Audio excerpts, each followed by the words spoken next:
আমার শ্বশুরবাড়ির সবাই তেলের পিঠা অনেক পছন্দ করে আর সেটাই বানাচ্ছি আজকে। তেলের পিঠা সবসময় চিনি বা গুড় দিয়ে বানানো হয়, বাট আজকে আমি বানাবো মধু দিয়ে। এই তেলের পিঠাকে অনেকে পোয়া পিঠা বলে চিনি, অনেকে বলে পাকান পিঠা। আসলে জিনিসটা একটাই, নাম একটু ভিন্ন। তোমাদের এলাকায় কি বলে এই পিঠাটাকে? নাম যেমনই হোক, খেতে কিন্তু পিঠাটা ভীষণ মজা। পিঠাপুলি খেতে কে না পছন্দ করে। আজকে আমার মন চাইলো শ্বশুরবাড়ির সবাইকে একটু পিঠা করে খাওয়াই, তাদের পছন্দের পিঠা। 1 কাপ চালের গুঁড়া, 1 কাপের একটু কম ময়দা আর অল্প একটু লবণ দিয়ে মিক্স করে নিলাম। আর এখন আমি অ্যাড করবো মধু। এই মধুটা হচ্ছে সুন্দরবনের অরিজিনাল খাঁটি মধু। খাঁটি মধু ছাড়া মধুর অরিজিনাল টেস্ট আসলে পাওয়া যায় না। আর এখন যে ভেজালের যুগ, বাবারে বাবা, খাঁটি জিনিস পাওয়াই মুশকিল। যাই হোক, এই খাঁটি সুন্দরবনের মধু আমি নিয়ে নিচ্ছি 1 কাপের একটু কম। ঘনত্ব দেখলে বোঝা যাচ্ছে এটা যে একদম অরিজিনাল মধু। সুন্দরবনের অরিজিনাল এই মধু আমি পেয়েছি আগ্রোফিট বিডি ফেসবুক পেজ থেকে। অনেক খোঁজাখুঁজির পরে আমি পাইছি তাদের লোকেশন সুন্দরবন থেকে মাত্র 10-12 কিলো দূরে, তাই তারা একদম অরিজিনাল মধুটাই সংগ্রহ করে দেয়। তোমরাও খাঁটি সুন্দরবনের মধু নিতে চাইলে তাদের পেজ থেকে নিতে পারো। পেজটা আমি ডেসক্রিপশনে ট্যাগ করে দিব। আর মজার বিষয় হচ্ছে 1 কেজি মধু অর্ডার করলে তারা ডেলিভারি চার্জটাও রাখে না। যাই হোক, এখানে আমি মধু দিয়ে ভালো করে আটার ডোটা মেখে নিচ্ছি আর তারপর অল্প অল্প করে পানি অ্যাড করে মিক্স করে নিচ্ছি হাত দিয়ে। পিঠাটা বানানো অনেক সহজ, বাট পারফেক্টলি তো বানাতে হবে। শ্বশুরবাড়ির সবার পছন্দের পিঠা বলে কথা। বারবার পানি অ্যাড করে আমি একটু পাতলা ডো বানিয়ে নিলাম ঠিক এইরকম। আর যেহেতু আমি চালের গুঁড়ো অ্যাড করছি, তাই কিছুক্ষণ ঢেকে রাখবো একটা প্লেট দিয়ে। দেন 10-15 মিনিট পর চলে আসলাম পিঠা বানাতে। এখন এটা আরেকটু ঘন হয়ে গেছে, চাইলে আরেকটু পানিও অ্যাড করা যাবে এখানে। পিঠাগুলো ভাজার জন্য চলে আসলাম চুলার কাছে। একটা লোহার কড়াই বসিয়ে দিলাম। লোহার কড়াইয়ে ভাজা পোড়া জিনিসগুলো বেশ ভালোই হয়। তেলটাও একটু বেশি করে ঢেলে নিচ্ছি। এক এক করে প্রত্যেকটা পিঠা এখন বানিয়ে নিব।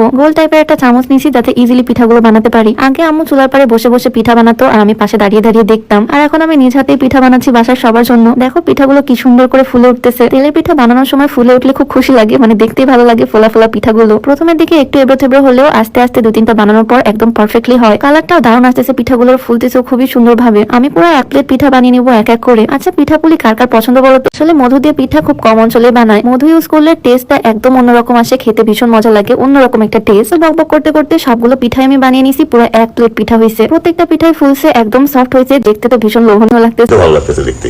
তাই এই সুন্দর হচ্ছে এটা। আচ্ছা, খাই দেখেন। বিসমিল্লাহ। তাই বলা।